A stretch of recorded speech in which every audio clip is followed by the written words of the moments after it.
Shall we start? Just a bit better, yeah.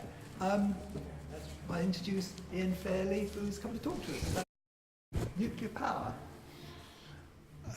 And the end thereof. And the end thereof. Question mark. Yes, very good. Thanks In very, the UK anyway. thanks very much for inviting me here. Thanks for coming. Tearing yourself away from the really interesting votes on Brexit. How could you possibly do it? You have to leave in the meantime. I'm going to talk about two things tonight. Firstly is some encouraging developments about, for us anyway, about the demise of nuclear power in the UK. And secondly, about Keyway Root Cracking of the moderators in Henderson B nuclear power station, which is very important. It's a generic fault for all AGR reactors.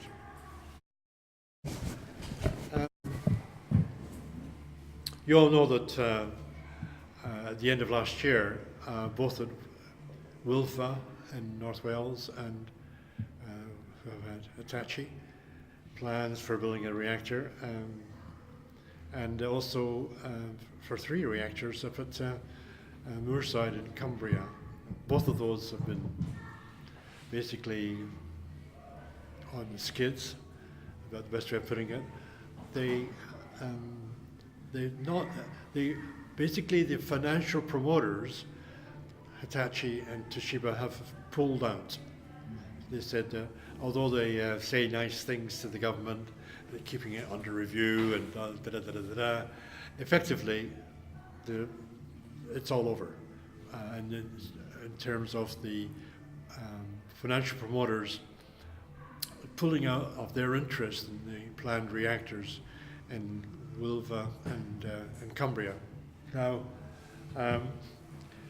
it's as this old saying goes, it's all over bar the shouting. The shouting's still going on. There's a public inquiry still going on at Wilva, unbelievably. And in the local areas, Somerset and Cumbria, local developers, businesses, county councils, etc., are all weeping and wailing and gnashing of teeth, and sending deputation after deputation to the government, pressing for the plans to go ahead, and for the government to support, for the Treasury to put money into the building of the plans. Now, in addition to that, just on February the 5th, what happened was that Rolls-Royce, who have a big civilian nuclear power program here in the UK, announced that it was going to try and sell its entire operation, the vast bulk of its nuclear operations. And people expressed great surprise at that, but in fact, in January this year, EDF announced the same thing. They were looking for buyers for their civil nuclear program, civil nuclear reactors, and had been looking for one for a year without success. In the UK? No, anywhere. I mean, this shouldn't surprise us because about 6 years ago, Centrica, who have a 20% stake in EDF, tried to sell its stake, and it appointed German bankers, UBS, to find a buyer. That was 6 or 7 years ago, and they still haven't found a buyer. And I would say that the chances of Rolls-Royce and EDF finding buyers for their civil reactors are fairly slim indeed, very slim. I wouldn't put any bets on it at all. And you may say, well, why are EDF and Rolls-Royce and Centrica trying to pull out? Well, this is part of a worldwide trend throughout the whole world. Banks, utilities, nuclear vending companies, hedge funds, etc., have been pulling out of nuclear new builds. just to give some examples, although there are dozens, in 2011, Siemens pulled out of the big engineering conglomerate, one of the world's largest, pulled out of nuclear altogether. It's really amazing. But there are more examples of that. Many reactors in the United States have been closing down. Ditto in Germany, they've been ordered to close down. Ditto in Switzerland, ditto in Belgium, Holland. I mean, the number of reactors is declining, and many of the plans have been withdrawn. The only thing that's happened here in the UK is it's caught up with the UK. Hitachi and Toshiba have finally seen the light, and they've announced that they've pulled out of the nuclear plants. But it goes beyond that. And this is perhaps the most important development, which has not been discussed anywhere in the British media, in the UK media. There was an article in Reuters, we'll go back to them in a minute. Basically, on February the 5th, I'll go back a step. Yesterday there was a vote on Brexit. A month ago there was another vote, but May lost by an even bigger margin, by 230 votes. Well, during that episode, there have been votes on and divisions on a whole slew of motions and amendments, and MPs were in the House till about midnight. It was very tiresome. The very next day, the government, February the 5th, the government tabled a number of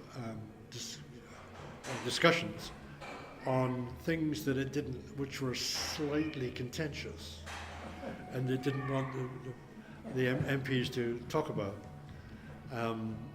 There were a number about delays to Crossrail, delays to fracking, all of them embarrassing for the government.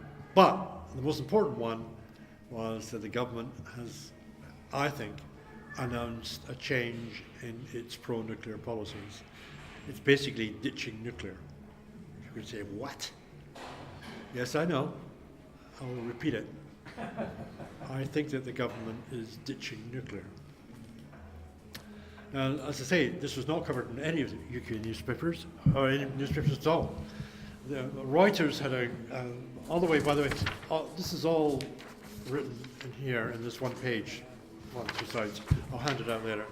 And all the links are here, okay? And it's on my website too, so you can have a look at it. Basically, Greg Clark, who's the Energy Secretary, said that the government had noticed, for the very first time, that the price for renewables was plummeting, and the cost of constructing renewables was plummeting, and the technical developments were really skyrocketing. At the same time that the cost for nuclear was going the other direction. Now, most of you will say, the government's only noticed that now? Well, you wonder. I mean, what on earth is going on? It's a wee bit like when somebody said that the earth wasn't flat, everybody said, oh, you're right, sort of thing. A wee bit. Secretary, because the ministers keep changing. Well, just about, yeah. Anyway, it's very strange. The thing is that the minute the Energy Secretary still had lots of warm words for nuclear, okay? If you look at the statement, and I was on iPlayer, Parliament, and I watched it, and it was the tone of his speech that counted for almost more than the words. It was quite clear that he was apologetic to the people of North Wales and Cumbria, but and the government were still looking at it, but the most important thing is the no money. He didn't say that, but that's exactly what happened. There was the government. There were a couple of MPs there from Cumbria and North Wales, and they were desperately hoping for the secretary to announce money. No, silence. On the other hand, a week later, the DBIS announced subsidies worth £558 million for offshore wind. A week later. How much? £500 million. $500 million. Billion. Billion. Now, I always say to people who are government watchers, actions are more important than words. I mean, politicians, words just come out of their mouths. I mean, it oftentimes doesn't really mean very much. There are slippery snakes, and you gotta. But when they say they're gonna, and I think they are, they're gonna give 558 million to a number of Danish and Swedish companies who are coming over here, and they are coughing up 250 million investment, and the government's going to give them $500 million as well. This is for huge investments in North Sea offshore wind. So basically, reading from what the minister said, I should say the Energy Secretary said, and by the way, it was trailed in the Financial Times in a long letter to the Financial Times about a week before the February announcement. And I thought to myself, even then, I thought, is this just propaganda? Is this the government just saying da-da-da-da-da-da-da-da? Does it mean anything? But now I realize what he was doing. He was putting up a balloon. You know what I mean by that? No. You put up a balloon, you say, this is what I think might happen, and you wait for the flag. Yeah. Right? And if there's no flag, you go ahead. And there wasn't any flag, so you went ahead. That's really interesting. So I'll repeat the reasons. First of all, the minister put up a balloon, first of all. Secondly, he didn't give any money to Wilva and to Moorside. And thirdly, he gave $500 million to offshore wind. Right, okay. And he's announced a review. Interesting. Now, I put this on my website just the other day, and I was expecting a lot of feedback saying, yeah, Ian, this is all just wishful thinking, blah, blah, blah. Not a pipsqueak. Nothing. Now, that could be that the article is so self-evidently rubbish that it's not worth replying, or it means, that's interesting. It means either one or the other. I'm not sure which. Oh, there's been 3 or 4 people saying, great, well done. But they haven't been, how would I put it, my peers in this area of looking at nuclear developments. However, before I published it, I should say, I checked it with 3 people. There's a guy called Professor Steve Thomas at the University of Greenwich, who is a real whiz on nuclear economics. I checked it with Pete Roach, and I checked it with Dave Toke. He's an energy reader in energy policy at Aberdeen University. And their replies were fine. There's nothing here which is wrong. In particular, that's what Professor Thomas said. He said, this is okay by me. So I'm pretty confident that I'm on the right track here.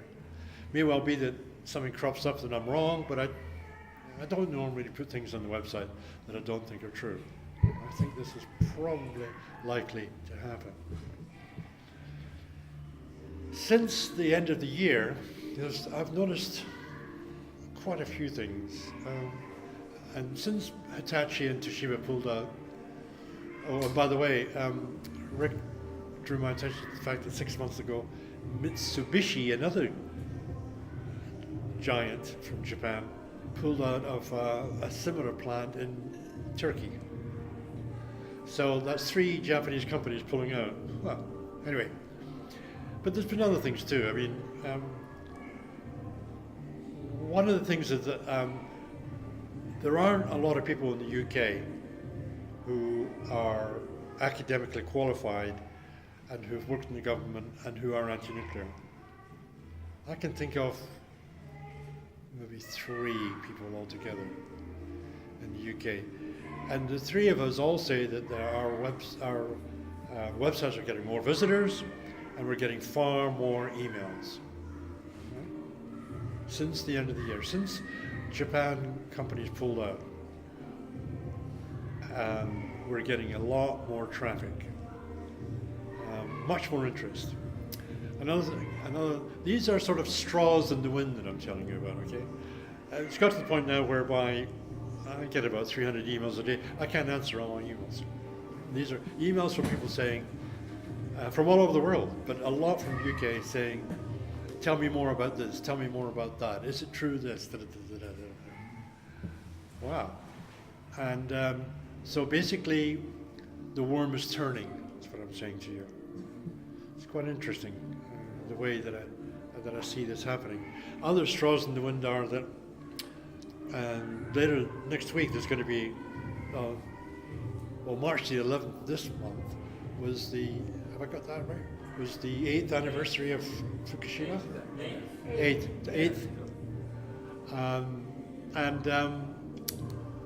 What I keep a rough tab on these things, and normally we expect, like after it's a big hoo-ha after the first year, slightly smaller the second, third, fourth, fifth. No, here we are at 8, and it's going back up and up. There's more interest this year. I don't know why, but there's certainly a lot more articles in the press, in the media, about the 8th anniversary of Fukushima. That's interesting. Which I think is reflecting of the wider trend of people beginning to believe that the nuclear emperor doesn't have any clothes on. Right? That's what I think. It's oftentimes hard to be definite about these things, but I'll reiterate what I said about Clark. No money for the 2, for Wilfa and Moorside.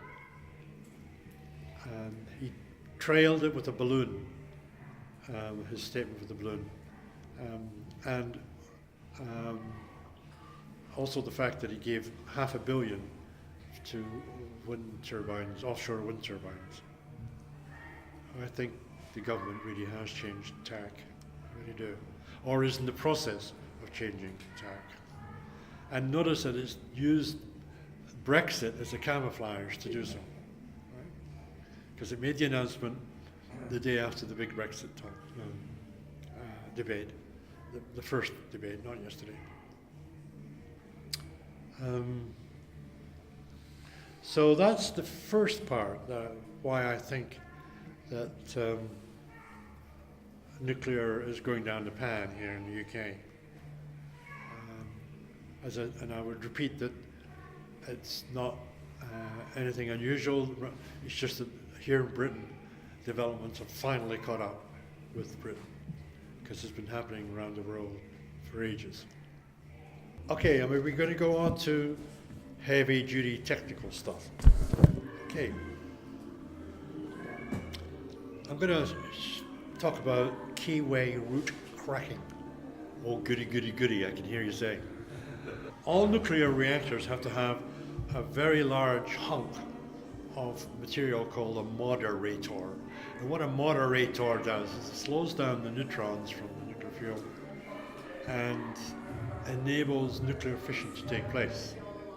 Because if the neutrons are too fast, they go right through and they don't react and they don't cause nuclear fission or allow nuclear fission to take place, okay? You have to have a moderator, okay? Now, in the case of some reactors, the only ones left in the world are in Britain. They use graphite, which is pure carbon. You know the lead in your pencil? That's graphite. And they use ultra pure carbon or graphite to slow down the neutrons, okay? In the moderators, there are these made up of 3,000 bricks, graphite bricks, which are stacked on top of each other, 10 meters by 10 meters by 10 meters, to give you an idea, and 10 meters high. And they are locked together like a three-dimensional jigsaw. Okay? They've got little bits that hook in, right? And I'm going to pass this round. This is a brick. It's actually a barrel. This guy's standing here, and so it's about 1 meter high, okay? And it's about 1 meter round, okay? And the fuel goes in the middle, and the graphite slows down the neutrons. And when you get 3,000 of them, that's what it looks like. Stacked. Yeah. Maybe I've got another picture. This is what it looks like on top. This is where the fuel is, and this is where the control rods are. The fuel is here. Now, I'll pass this around. The problem is that after 40 years inside a reactor, they crack. And the cracks form here. Okay? They're the red ones. I'll pass this around. At the weakest point. And they always form opposite each other. Now, there's a real problem with this. And that is that it means that the reactor becomes unstable. It means that since these bricks are on top of each other, since they're broken here, they can move sideways or down, and they may not be in exactly the same position as the one below or the one above. You got that? That means that you can't get the fuel rods out, the fuel assemblies out, or the control rods in or out. The control rods go down. Holy jeez. Anyway, what happened was that these cracks, by the way, form something like this. The cracks go right down the whole brick, and they just split apart. Right? So that's what you see on the ground sometimes like that. Yeah, a wee bit like that. Yeah. Yeah. Now I'll just pass it around. Okay? Now you're going to say, well, what does all that mean? It means that if anything was to go wrong, for example, there was an earth tremor, or if there was a steam excursion, or if there was a gas blowback, or if there was a sudden scram, then when that happens, the reactor starts going like this, because it's shuddering to a halt. Or when there's an earth tremor, it goes like this. The thing is that when you got these, without the cracks, the whole thing stays together like a huge big hunk. When they're cracked like that, they don't do that. Now, this is an age-related generic fault. The older the reactors, the worse they get, and the more cracks you get. And the oldest reactors are at Hunterston B in Scotland, and at Hinkley Point B, not C, B, in Somerset. The both stations are 43 years old in Canada. They're originally designed for 30, but EDF has said, hey, we want more. And the ONR, Office for Nuclear Regulation, has said, yeah, you can have it. And it's a bit worrying.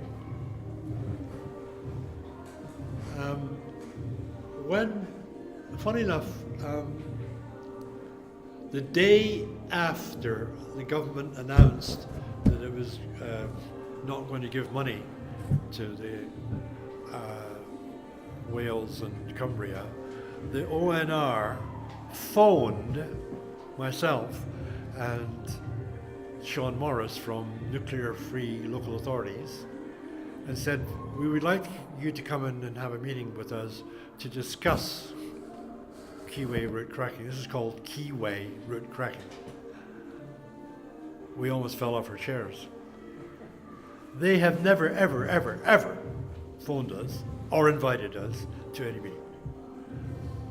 So of course we said, yeah, we set it up in the meeting. We went to the meeting in the boardroom, fancy dinner, met all the people, and we talked about Keyway Root Cracking for 3 hours. And the gist of the meeting was that look, Ian, and look, Sean, trust us. We're onto this. The stuff that you've written already is correct, factually correct, because I was worried a wee bit about this, because you can never be sure that you're absolutely correct. But they said, no, there's 1 or 2 minor points, and it was 31 rather than 32 or something like that. Nothing. They said, no, you're okay, everything's fine. So they said that EDF were in the process of writing a safety report. It's called safety case, but for us, safety report, which was going to propose that they continue with the reactors. The reactors are shut down right now at Hunterston for safety reasons, for the cracking. Yeah. And EDF is pressing hard for the reactors to be allowed to restart. ONR said, no, you have to wait for our decision. And let's have a look and see why do you think, it said to EDF, why do you think we should allow you permission? So they have to have this safety report. Now this is a mammoth safety report, it's about 1,000 pages. And it boils down to a gigantic computer program which is made up of a subsuite of about 40 computer programs with tens of thousands of assumptions built into it about what happens when a reactor like this goes awry and how many cracks you can have and for the reactor still to be safe. Well, it's a piece of string in many ways. However, ONR Office for Nuclear Regulation has promised us that after EDF have issued their safety case, they will call us in for another meeting. Good. And we'll hold them to that, and we'll see what happens. Now, this cracking was all just amongst a few people who knew anything about it. But last weekend, was it Monday or Friday? No, Thursday, last Thursday, it went viral. It was in about 15 national newspapers. The Guardian actually had, bless him, with cotton socks, actually had photographs of the cracks. Oh, really? And it was so suddenly it's now the cat's out of the bag. Everybody knows about it. Well, they should know about it. They've been reading the newspapers. And what we, amongst us, a group of people who meet regularly in Edinburgh, because Edinburgh is close to Hunterston. It's in direct line of downwind. We're wondering, why did EDF broadcast these photographs, put out these photographs of the cracks? Now, a number of people for whom I have high regard have said, well, 2 people, but I respect them very much, have said they're softening us up, Ian. How do you mean? They are preparing for an announcement that they're going to close the reactor. Because even now, nuclear reactors are incredibly popular. I mean, most people in Britain, there's a hegemony in favor of nuclear power. And this is EDF bowing to the inevitable and saying, here are advance notices, look, there's cracks, here's some photographs. For people to start saying, oh, so that if when EDF were to announce that, or ONR were to announce that they're not going to allow the restart, there will not be a huge outcry. Okay? Is that reasonably succinct? You got it? Here, oh yes, there's another thing here. There's a photograph here, a map, showing where Hunterston is, and showing where the prevailing winds go, right across Glasgow and Scotland. Nice, thanks. Now the thing is, in the worst case scenario, you could have a Chernobyl type situation whereby something goes wrong, you have a mini explosion in part of the core, and that turns into a steam explosion, which then goes into a nuclear explosion. And what happens is that the graphite, 3,000 tons of it, catches light and burns for 10 days. That's what happened to Chernobyl. And as a result, the radioactive debris went right across Europe, including the UK. So, and by the way, Chernobyl is 2,500 kilometers away, well, which is about 1,800 miles away. So anywhere's your oyster, really, in many ways. But this is where a radioactive plume would initially happen. I mean, in other words, when you look at it, Hunterston B is placed in the most god-awful situation. It's located smack dab where you don't want it to be. I'll pass it, right? You can see this, okay? I don't think they were thinking of this when they built the reactor back in 1969, 1970. Because it's perfectly safe, of course. I think, and then suddenly,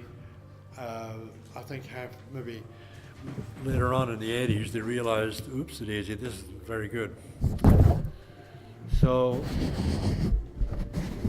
another thing that I haven't told you is that after the government announced that it was pulling out or not supporting nuclear, in Scotland, its government, they have an energy minister called Paul Wheelhouse. His office, private office, phoned me up and asked me to come up in Edinburgh and give the minister a private briefing, and I did for a couple of hours. And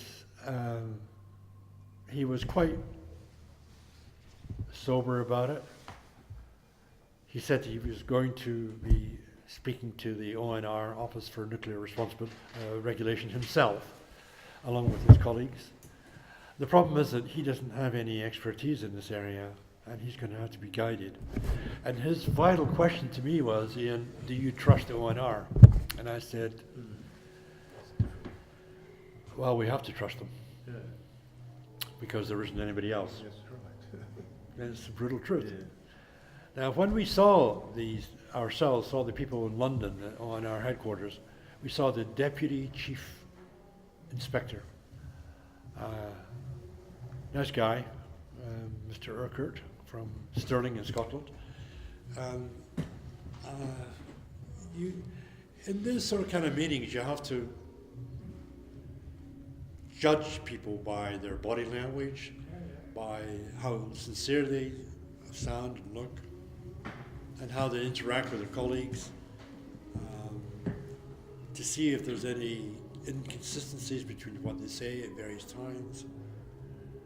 And so far, I've only caught them out once, when they tried to pull the wool over our eyes about how safe things must be.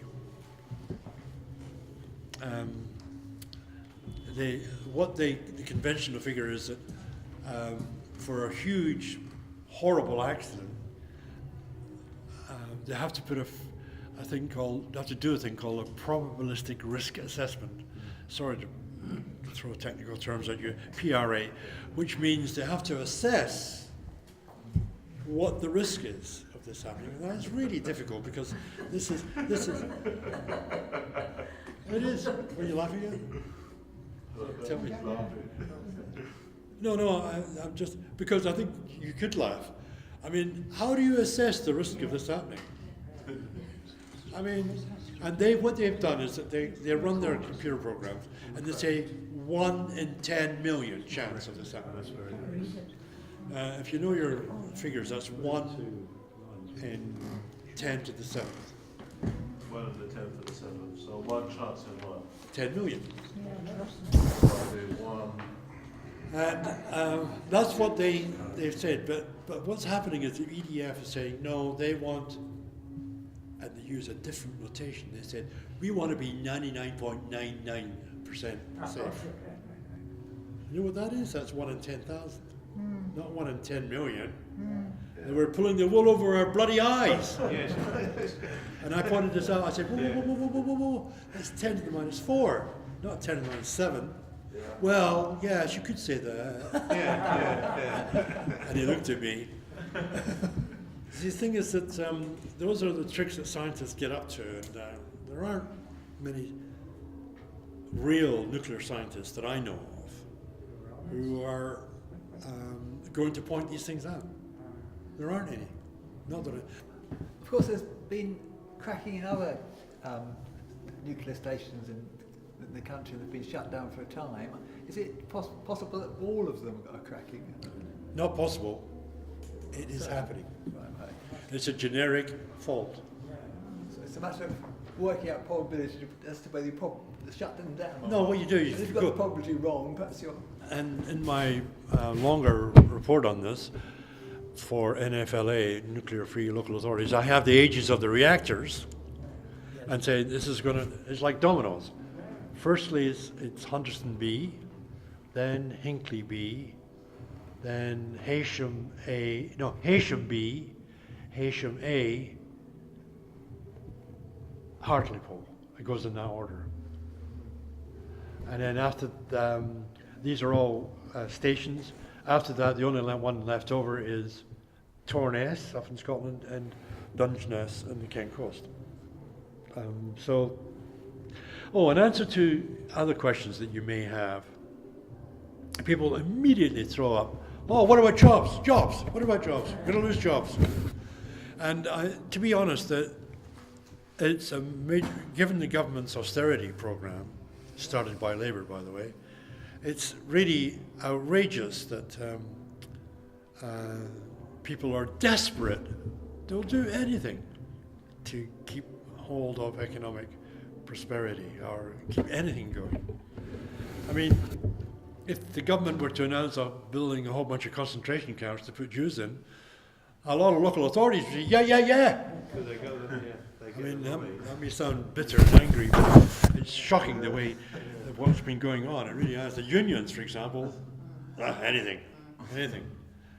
But however, now, when you close a reactor down, you don't lose jobs. I'm going to dive into nuclear physics here for a second to explain why. Inside a nuclear reactor which is running, you've got nuclear fissions, and that produces quite a lot of energy and heat. And in addition to that, you have radioactive isotopes inside, generated by the activation of a whole bunch of isotopes. They decay and also give off heat, right? Radioactive decay. Got it? You cannot switch that off. You can switch off fission by putting in control rods, but radioactive decay you cannot switch off. That's what happened at Fukushima. They couldn't switch off the bloody decay heat. Because once the water had gone, the pumps had failed, there was no way of stopping the fuel from melting. The temperature went up and up and up and up because of decay heat. It's just a property of radioactivity. Now, the amount of decay heat is huge. When a reactor is operating, 21% of the energy comes from radioactive decay. I'll repeat that. 21% comes from radioactive decay. So you can switch off the reactor, but you need to keep the cooling going, always, 24/7, 365. Okay. Okay, Yeah. yeah. And who operates the cooling? Jobs. Don't use jobs as a way of saying, no, we can't close them. Because after 2.5, 3 years, what happens is that in that 2.5, 3 year period, you plan for decommissioning. And then for example, all of the old Magnox reactors have been closed down and they're decommissioning them.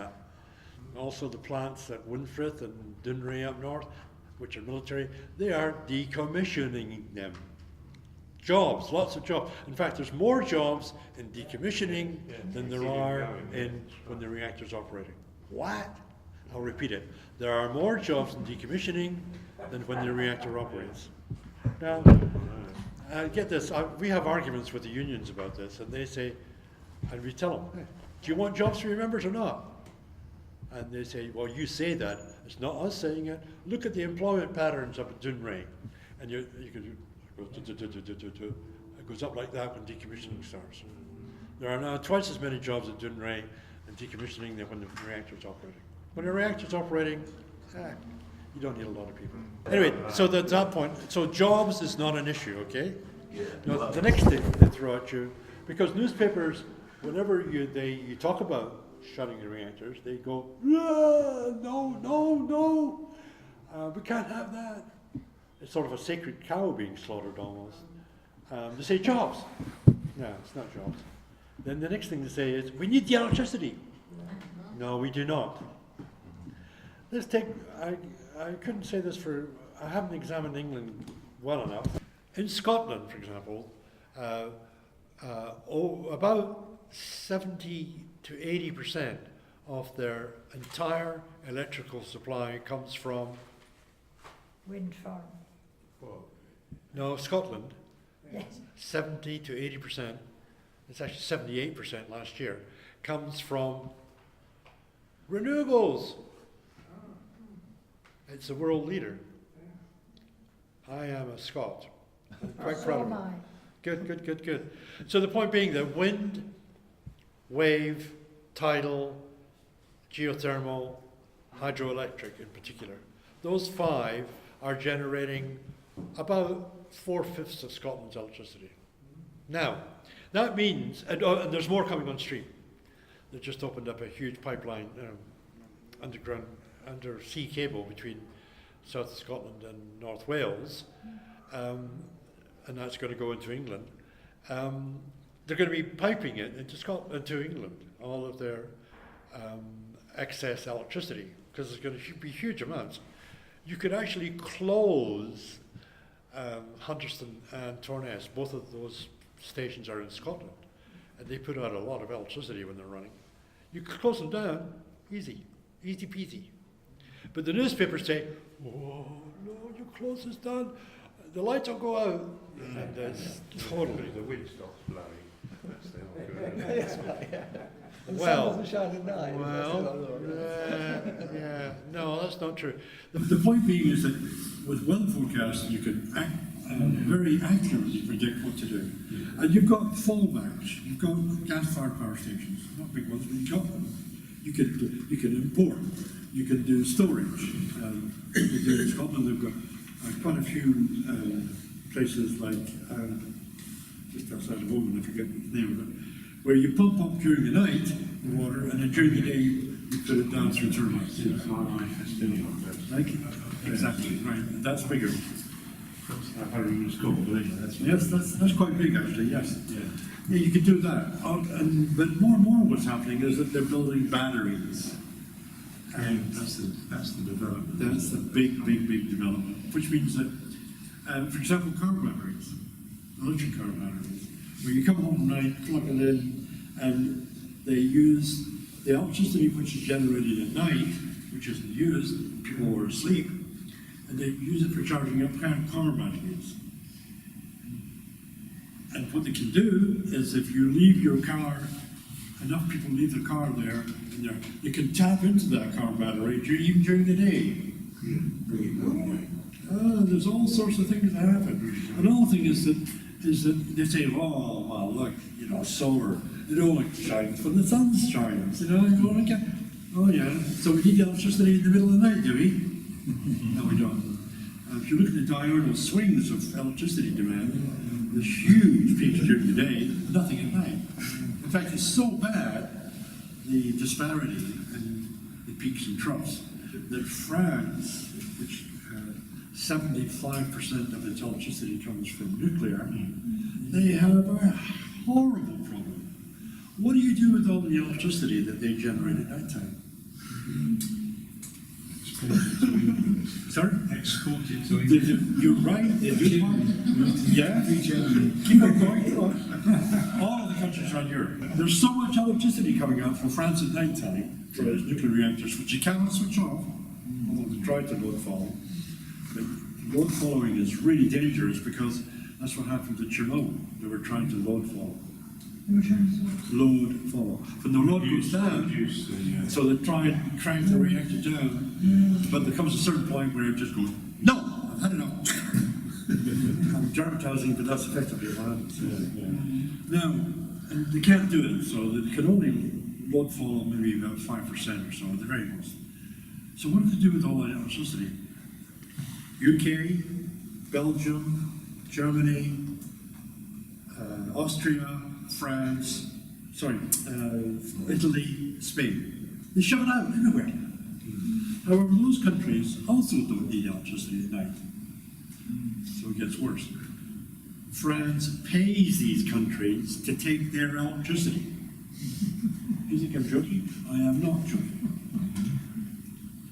They pay them to take their, because the reason why is that you could say, well, why don't they switch off their electricity, their nuclear power stations? And this is the reason. So when you switch off a reactor, for technical reasons, you have to wait 3 days before you can start a double. 3 days loss of power. So it's cheaper to sell the excess electricity reactor. Not sell, give it away and take it off our hand. In Canada, which has a similar problem in the province of Ontario, they've got huge reactors and far great, huge overcapacity at night time. But they can't switch off the reactors. Guess where they sell it to? United States, to the state of New York and the state of Michigan. And initially, it was that they would supply this for a very, very low rate, to the point, but towards the end, or just recently I should say, New York said, no, we don't want this electricity. You have to pay us to take it. Because we have to shut down reactors. We have to shut down coal-fired or oil-fired power stations. And that's a bloody pain. Either keep it yourself or pay us. And you pay it. You think to yourself, this is a crazy state of affairs. But they never ever talk about it. That's exactly what's going on in France right now. It's really, really stupid. And dangerous too. I mean, they've got 79 reactors, if I remember right. And, geez, they're all load following. Oh, God. I mean, how on earth that actually is not happening? The thing is that they do try and load follow a little bit, but they shouldn't really. What they should do is just switch off the bloody reactors full stop. And the trouble is that it's such a political sacred cow there that even with their oldest reactor, which has been running for 45 years, Fessenheim, when what's his name, Hollande was the president, he tried about 5 or 6 times to get EDF to close down the reactor, and EDF just told him, that's all. You know, we're more important than you are. And in many ways they are. Do you remember the famous statement by Louis XIV, Louis XIV, when he said, "L'État, c'est moi"? EDF said in 2015, it said, "L'État, c'est nous." And they, well, and I'm not being exaggerating, that's effectively what happens. I mean, EDF tells the government what it will and won't do. There's a group in Scotland called the Central Scotland, Concerned Citizens of Central Scotland. They meet regularly at the University of Edinburgh. There's only about 30, 35, 40 people, but there's a mailing list together, and we are following this. We have speakers, and up to now it's been me, but nevertheless, if you want to go on the mailing list of that, I would be very happy to facilitate it. Okay, that means that I'd like that because it shows solidarity with the people who come. It says your concerns are our concerns. Because the thing is, it's just a matter of time too. Because once they've closed the reactors to Hutchinson, they're going to go on. It's going to come down, and there'll be Heysham, as I said, Hinckley, and well, on the East Coast, Hartlepool. It's interesting that they all begin with H, isn't it? All of them. It's Haringey. Haringey, yeah. Cruchon, yeah. It's funny, a long time ago, when there was an outfit called Sierra, the Socialist Environment Resources Association. It was Blairized and doesn't exist anymore. But anyway, what happened was that we run out of leaflet, like that, and on the cover was, if nuclear is so safe, why not to build one here? And it was a picture of nuclear power stations right next to the House of Commons. That's right. We distributed that to audiences coming out of the film The China Syndrome in 1979. Does everyone see that? Jane Fonda, Jack Lemmon, and Michael Douglas did their fights. It sounds YouTube. Say it again? It sounds YouTube. Is it? It's very Chinese. The whole film? Chinese thing. Yes. Shall we wrap up? Please? Yeah. Yep. That was fascinating. That was fascinating. It's fascinating. Thank you for showing up. You found lost in the music. Exactly.